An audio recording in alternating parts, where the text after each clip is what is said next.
Hare Krishna.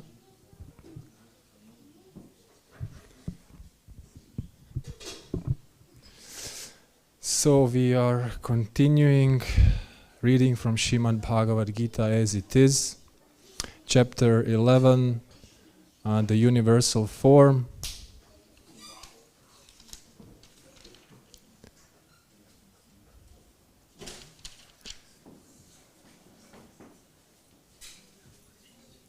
Text number 33. 33, yes. Yesterday you read 32. Hmm? Are you sure? But you prepared 33? Yes. Yesterday was 28 without purport, 29 without purport, 30 without purport, 31 without purport. Then I messed up. So no problem. 33.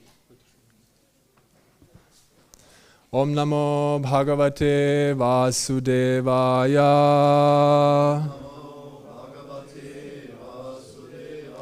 Om Namo Bhagavate Vasudevaya. Om Namo Bhagavate Vasudevaya.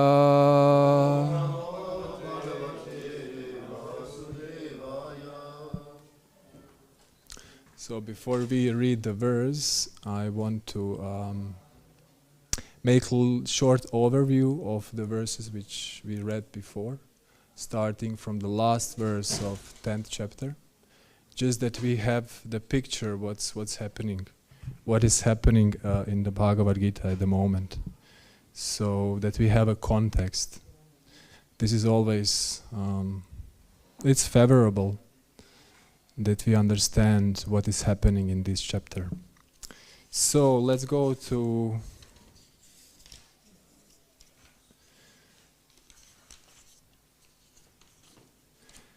text 42 of the previous chapter. In which Krishna says, "But what need is there, Arjuna, for all this detailed knowledge? With a single fragment of myself, I pervade and support this entire universe."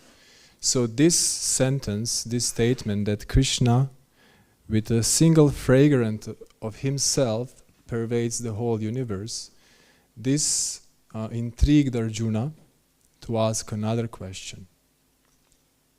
In Bhagavad Gita, Arjuna asks many questions, so one question will follow in the chapter 11. So Arjuna wants to know what is this opulence of the Lord. Arjuna wants to know what is this form which pervades the whole universe. And therefore he is asking Krishna, not only for himself, but he is asking also for those who are not convinced that Krishna is the Supreme Personality of Godhead. So nowadays we have many, and also in the past, and we will have in the future, many people who are pretending that they are God, who are claiming that they are God, but the test for them should be if they can show the universal form to us or not. If they can lift the Govardhan hill like this, as Krishna did, or if they cannot do that. So we should challenge them with respect if they can do that or not. If they can, then we will accept them. But probably they will not be able to do so. So to establish the supremacy of the Lord, of Krishna, Arjuna is asking this question. Please show me that form. Show me that universal form. I think I'm able to see it, Arjuna says. But Krishna says, no. You cannot see my form. You cannot see that form with your material eyes. I have to give you a special blessing so that you can see. And Krishna blesses Arjuna and gives him the divine vision so he can see the universal form, which Krishna will show. So this happens in the first 8 verses of the chapter 11. And then what follows is narration of Sanjaya. And we know from the chapter 1 that actually Bhagavad Gita is a narration. Sanjaya is narrating the Bhagavad Gita to Dhritarashtra, because Dhritarashtra was asking what is happening on the battlefield. So Sanjaya had a mystical power given by his Gurudev, Vyasadev, to be able to see what is happening in a distant place. How he deserved this blessing and mystic power, we don't know, but he has it. So he was speaking to Dhritarashtra, his master, what is happening on the battlefield of Kurukshetra. So he is narrating that Arjuna is seeing the universal form of the Lord. And on the battlefield of Kurukshetra, Arjuna is in front of the Lord, and he is seeing that form. He is seeing the universal form, all the manifestations, everything moving and not moving. And he gets very, very bewildered after seeing all this, and especially after seeing in Kala Rupa form, the Lord in the form of time which is all devouring, which is destroying everything and everyone. Arjuna gets afraid. And in that moment, he folds his hand in front of the Lord and bows his head down and starts to pray to the Lord. He then explains what he sees and the universal form, the Kala Rupa form, and then he asks 2 questions. Who are you? Who are you? He is addressing the universal form of the Lord. And what is your mission? And that happens in the verse number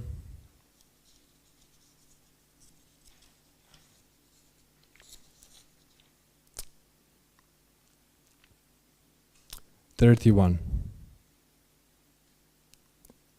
In the verse 32, Krishna says, Time I am, Kalos me, the great destroyer of the worlds, and I have come here to destroy all people, with the exception of you, the Pandavas, and the soldiers here on the both sides will be slain. All the soldiers here on the both sides will be slain. So Krishna and Arjuna are between the 2 opposing parties, and Krishna is telling to Arjuna, I am time, I will destroy all of them, except for you, the Pandavas, the devotees of the Lord. It is explained in the Srimad Bhagavatam in the 1st canto. There is one very nice statement by Srila Prabhupada. He says that the Pandavas were malleable to the will of the Lord. This word malleable, I had to search in the dictionary. That means that when you put an iron in the fire and make it very hot, red hot, and then you take a hammer and smash on that iron to make a blade. So in a similar way, the Pandavas, they were malleable to the will of the Lord. Whatever comes from the Lord, they accept as the Lord's will. And therefore, they were able to get any blessing fulfilled from the Lord, any desire fulfilled, any wish. They were blessed 100% by the Lord. So all the soldiers will die except the Pandavas. And today's verse goes as follows. We don't have it, so I will read the Sanskrit and translation. Tasmat tvamuttishta yasho labhasva jitva shatrun bhukshva rajam samridham mayaiva te nihata purvameva nimitta matram Bhava Savya Sachin. Translation by His Divine Grace, A.C. Bhaktivedanta Swami Srila Prabhupada. Srila Prabhupada ki. Therefore, get up. Prepare to fight and win glory. Conquer your enemies and enjoy a flourishing kingdom. They are already put to death by my arrangement. And you, O Savyasachi, can be but an instrument in the fight.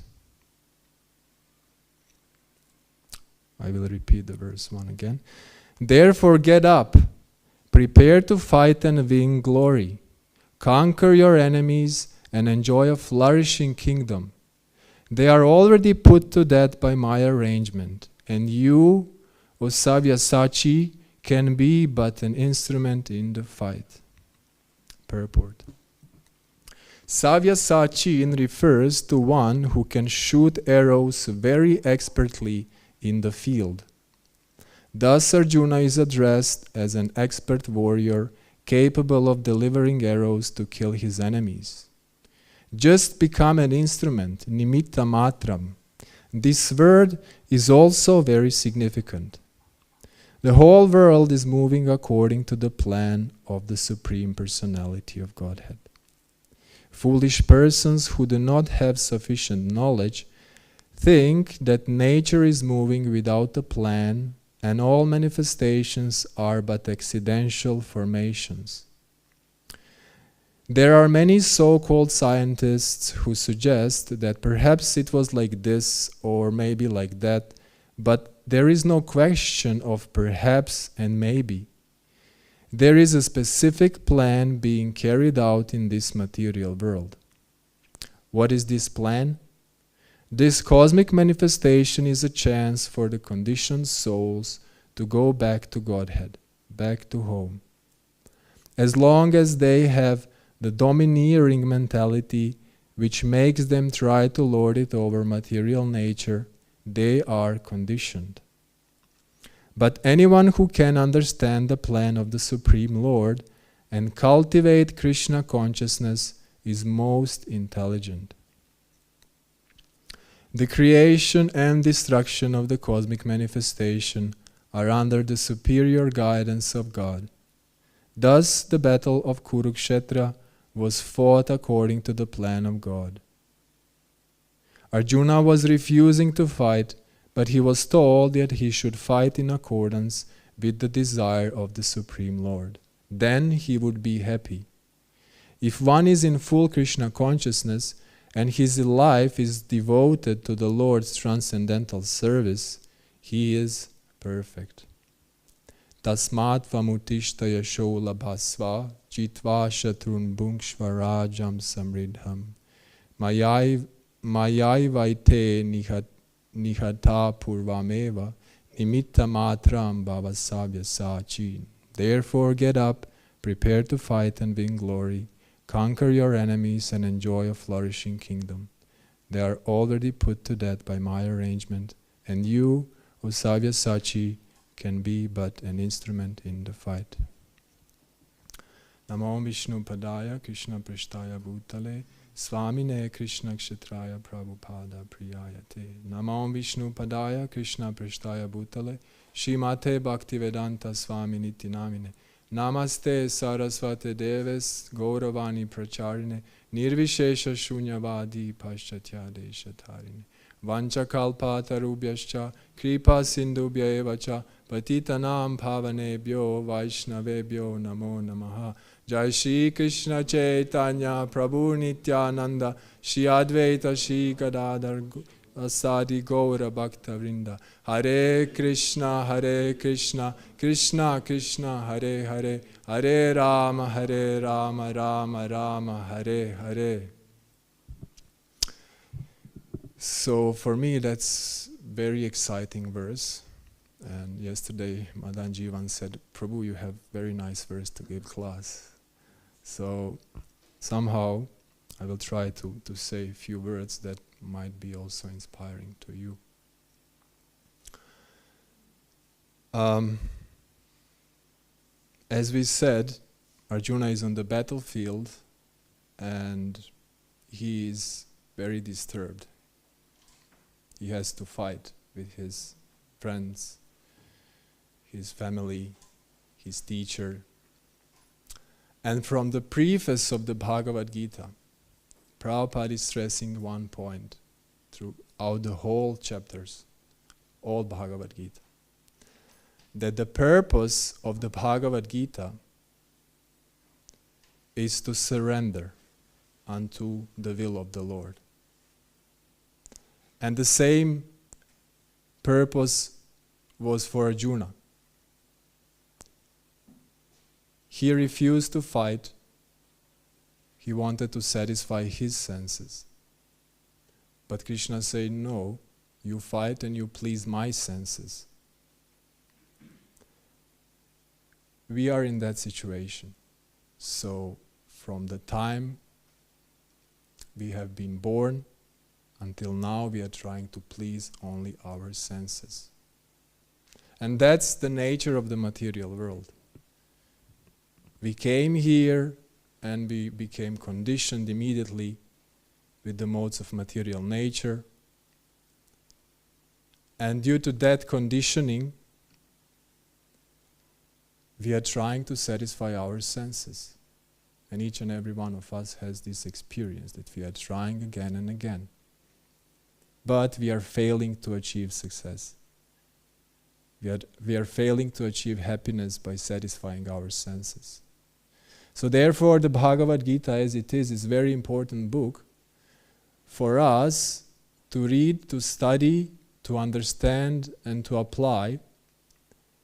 And the success of all these is measured if we surrender at the end to the Lord or not. If we give up our plans, as it was mentioned here in the purport, if we get up and fight for Krishna, if we get up and work for Krishna, act for Krishna. If we don't do that, that means we failed to understand the Bhagavad Gita. We failed to apply the teachings of the Lord. So this is the problem. Our conditioning is the problem. Arjuna had to fight the enemies on the battlefield. Similarly, we are also fighting the enemies in this material world. What are those enemies? That's a question for you. Yes. The 6 enemies. Yeah, now, yes. The 6 enemies, where are they? Within the heart, yes. And among those 6 enemies, which one is the strongest? Lust. So this lust is the all-devouring enemy of every human being on this planet.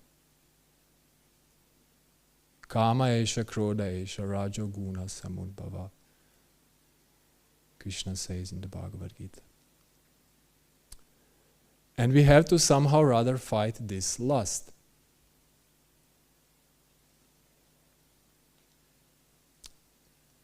So lust manifests in 2 ways, in a gross way and a little subtler way. In a gross way, it manifests as a sex desire. But going more subtle and subtle, it manifests as desire for recognition, for fame. What else? Controlling desire. Yes, bro.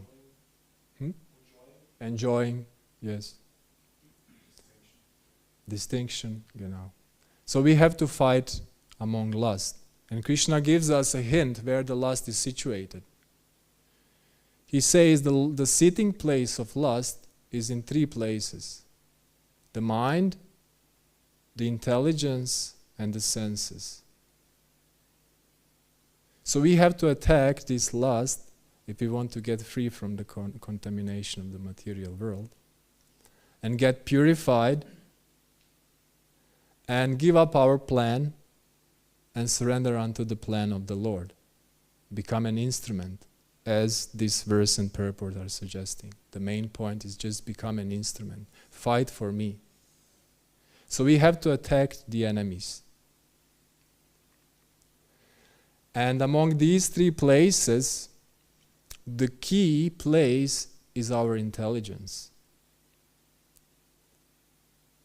So if we purify our intelligence, then with the purified intelligence, we will be able to control the mind.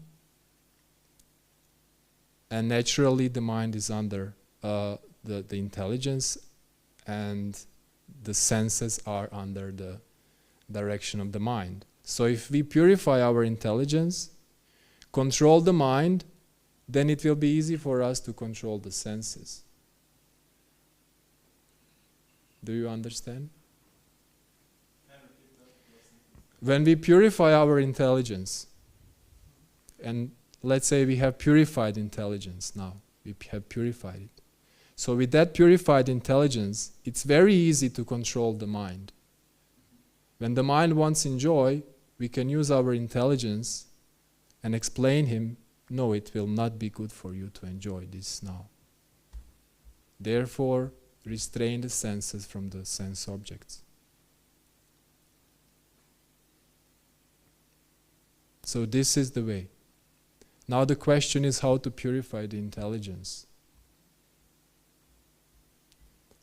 So I want to give you an answer from Srimad Bhagavatam, Canto 2, Chapter 2 also, the Lord within the heart, where it is stated that by meditation on the form of the Lord within the heart, the intelligence gets purified. And today we had a little question from Vedasara Prabhu about that in the morning. So that meditation starts by meditating on the lotus feet of the Lord. As Govindadev Prabhu already explained, then gradually rising up to the lotus face, lotus smiling face of the Lord. So Srila Prabhupada advises that we should not jump immediately to the lotus, to the smiling face of the Lord. We should gradually advance in our meditation on the form of the Lord, two-handed form of the Lord, as much we are getting free from our lusty desires. Yes, thank you.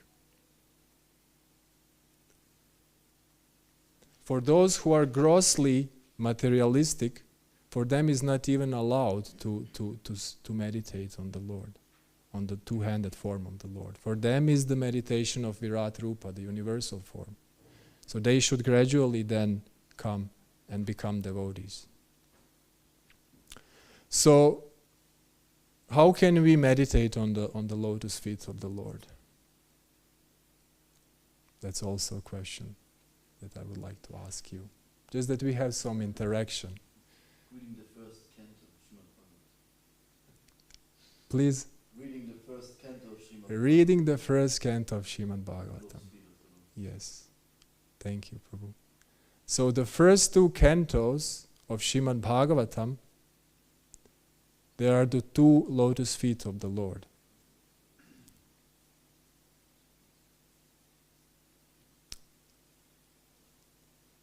So this is the one way. Another way, we can worship the deity in the temple. We can every day come in front of the deity. We can take darshan of the Lord, and we can look with our material eyes, we can look at the lotus feet of the Lord. And we can make an imprint in our mind so that we can chant the holy name. We can remember the lotus feet of the Lord. We can offer prayers to the lotus feet of the Lord. We can read about the lotus feet of the Lord. And in that way we can remember the Lord, practice how to remember the lotus feet of the Lord. Yes, Prabhu. What about these signs? Yes. Yes, you can also research this and understand the meanings. And there is one particular sign on the lotus feet of the Lord, that is chakra. It is said that if you meditate on chakra, it will help you in removing the 6 enemies within the heart. So thank you for mentioning this. But I want to focus on what Advaita Simha Prabhu said. On the 2 lotus feet equals 1st and 2nd canto of Srimad Bhagavatam.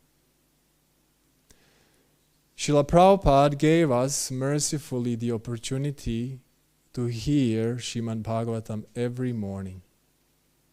And he gave us a formula. Every day 1 verse and purport. And then the speaker is giving a class. There is discussion on that verse.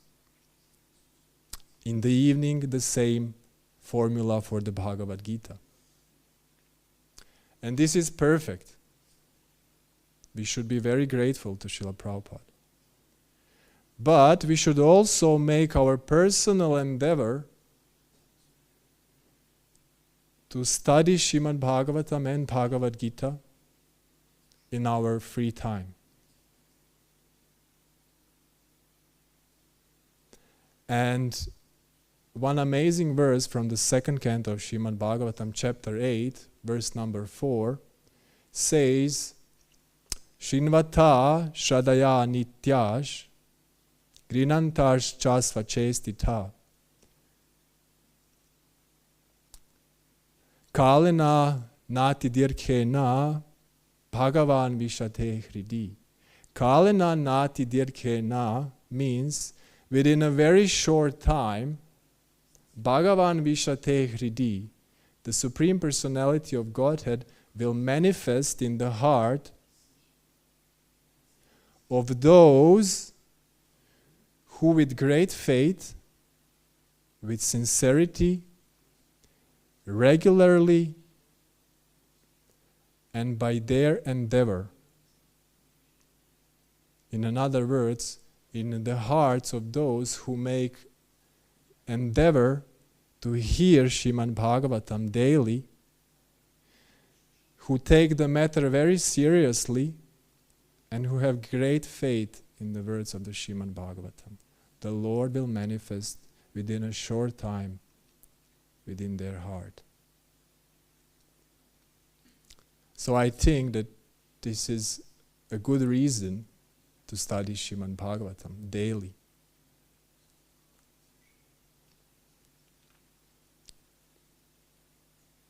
And of course, some of us are living in the Brahmacharya ashram, some of us are living outside the temple.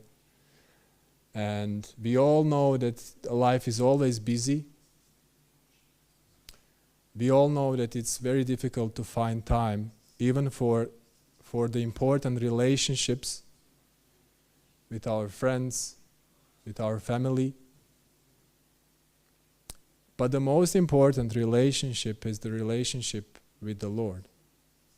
So if we fail to find time to cultivate the relationship with the Lord through the studies of Srimad Bhagavatam, then we also might fail at the end of our life. At the deathbed, we might fail. So there is a great significance in studying Srimad Bhagavatam and in chanting the holy name, in the association of the sadhus, hearing from the devotees.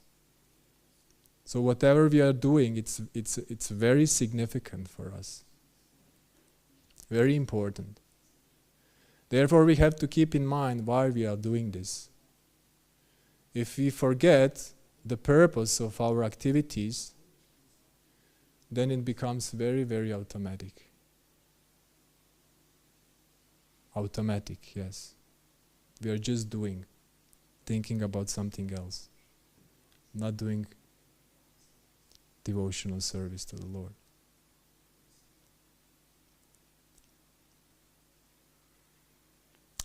And for the yogis and for the Krishna conscious persons, in the 5th chapter of the Bhagavad Gita, Krishna says that all the activities what they do with the mind, senses, intelligence, everything is meant for the purification. Kayana manasa buddhya kevala indriyayarapi yoginam karma kurvanti sangam tyaktvatma shuddhaye. Everything should be done for the purpose of the purification. So if we don't purify this false mentality of I and my, I'm the master of everything and I'm the only enjoyer, we don't have a good chance to go back home, back to Godhead. So we have to start understanding that everything starts from that point of giving up I and mine, of giving up me being in the center of the universe, stepping out of that center and putting the Lord where His place is, in that center. So it's not an easy thing for us, because for lifetimes we think that we are the Lord. But finally we are in contact with this book, and we have the Srimad Bhagavatam, which is especially meant to revive this lost relationship with the Lord. So we have to take a vow of studying Srimad Bhagavatam and Bhagavad Gita daily.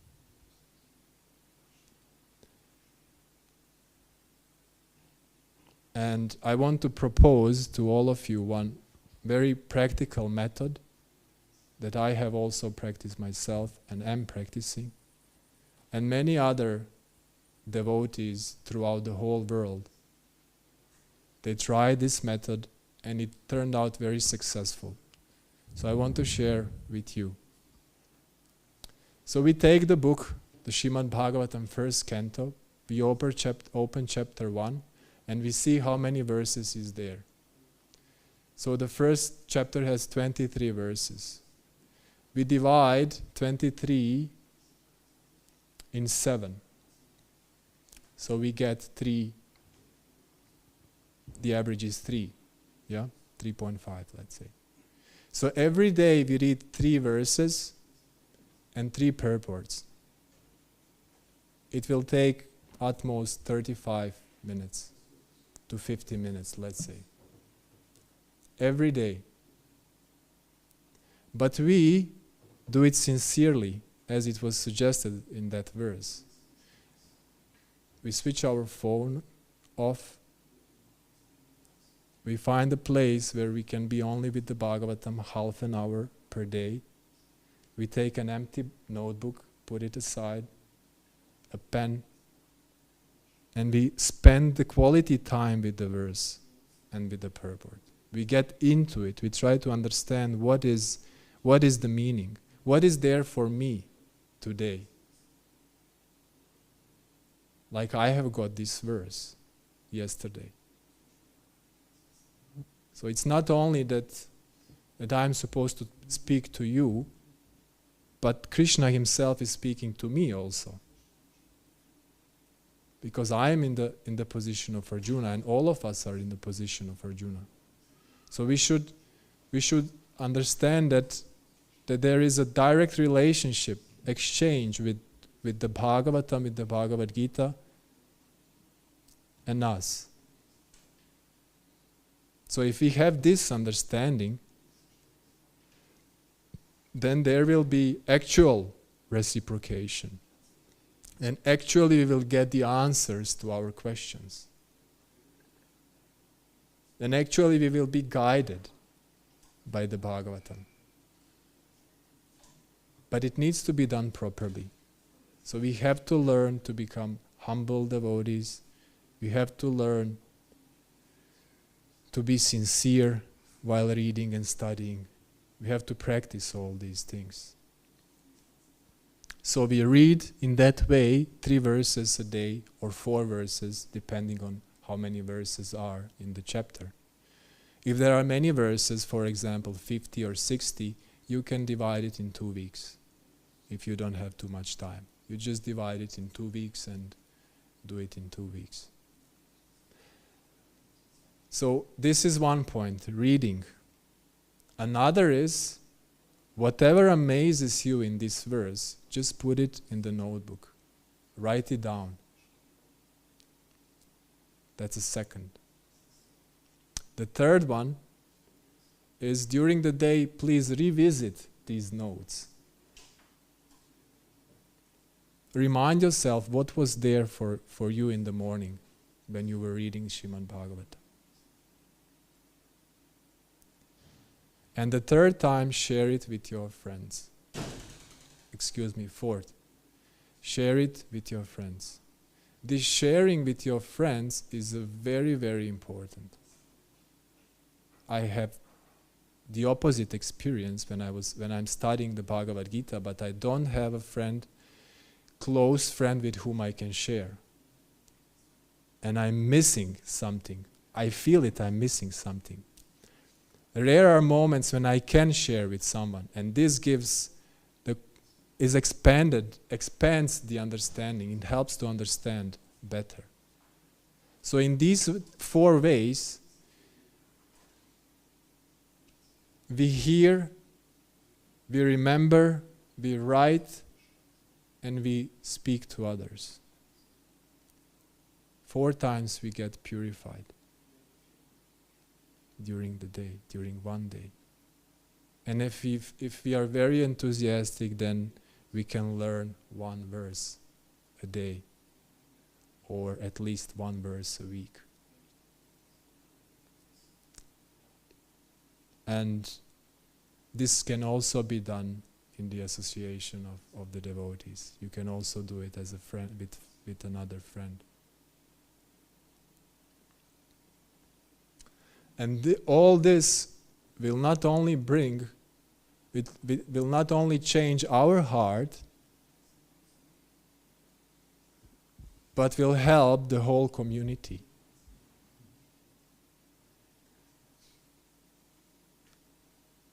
His Holiness Bhaktivedanta Goswami Maharaj explains that there are 2 key factors for the successful community. The community which is united. One is Krishna Katha, and another is the change of the character. And inside of this change of the character, the trust is the most important. So that we become trustworthy and that we trust others. And he explains that this is possible by sadhana, by sincere sadhana. And we have that chance. So imagine all the communities within ISKCON being very united, working together for Krishna, working hard for Krishna, sharing Krishna Katha daily. That would be wonderful, that would be amazing. But we have to start from ourselves and share with our friends and encourage our friends, encourage others also, provide the books as Prabhus are doing, and help each other. And then it will be very easy to give up our plans, because we are nourished from within, and all we want is just to surrender unto the Lord. That is the purpose of the Bhagavad Gita. Confirmed.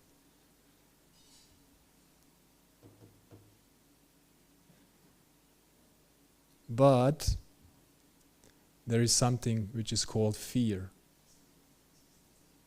We fear to give up our plans. We fear to let go of the things which we possess, the material things,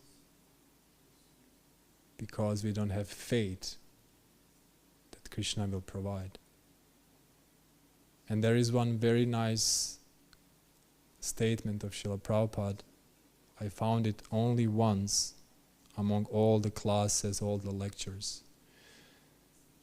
1,000 times Srila Prabhupada was speaking about the 4 regulative principles.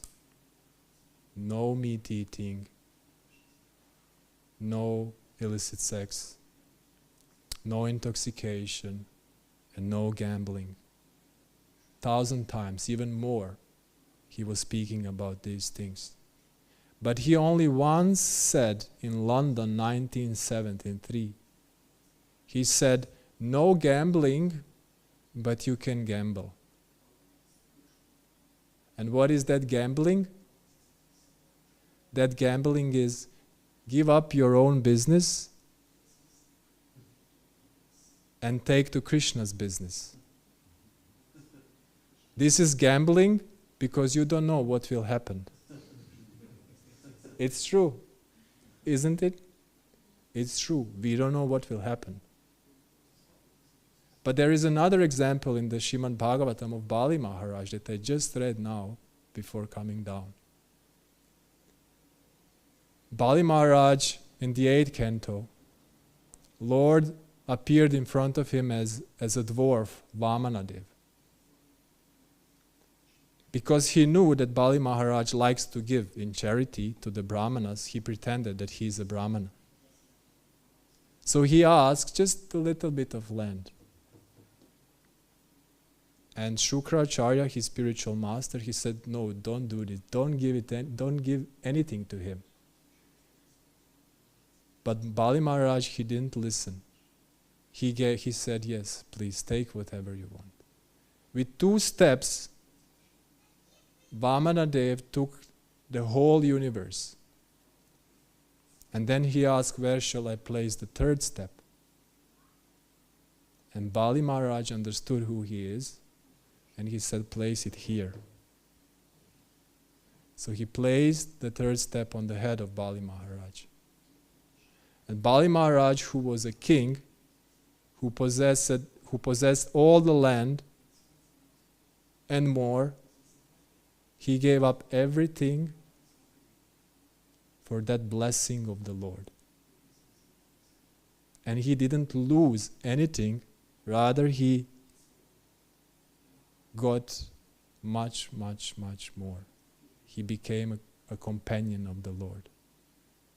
So such are examples in the Bhagavatam, and we should have faith in them, that by giving our plans and becoming an instrument of the Lord, we will not lose anything. We will only gain. Hare Krishna.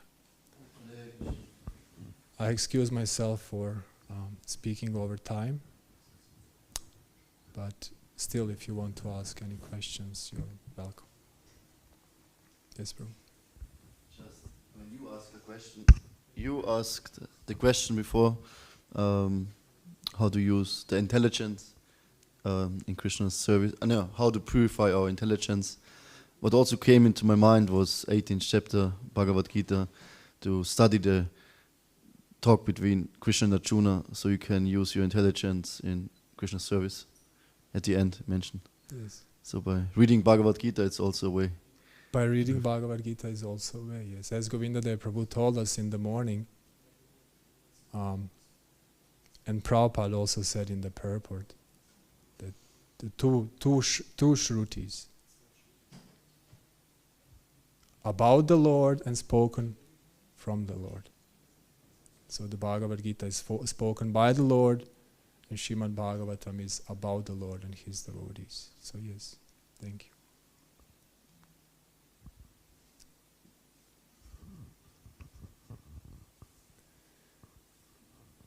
then we will say Shriman Bhagavad Gita as it is ki. Srila Prabhupada ki. Gaura Bhakta Vrinda.